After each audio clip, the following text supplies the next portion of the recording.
Okay, here we go with the next step. So I have all of my pieces ironed onto the back of the fabric.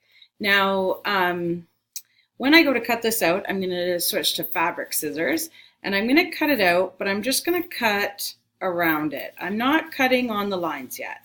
I'm just going to cut this big piece of fabric like this, get rid of the rest of my fabric so it's out of my way.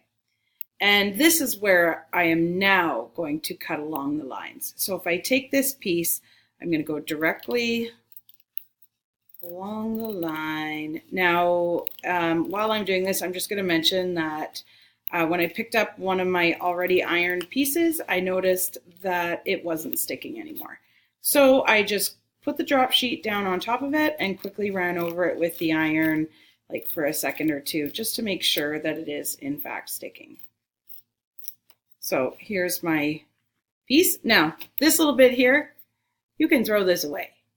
If you keep this in your scrap pile, that's just crazy. I would get rid of that piece. Now, this little piece here, it's got a nice triangle on it. You could cut that triangle out, make sure it has no steam seam on it, and that you could add to your scrap bin if you really wanted to, but I'm going to check it. So I cut out all of my pieces the way they're supposed to be along the lines, and I'm going to do the next step.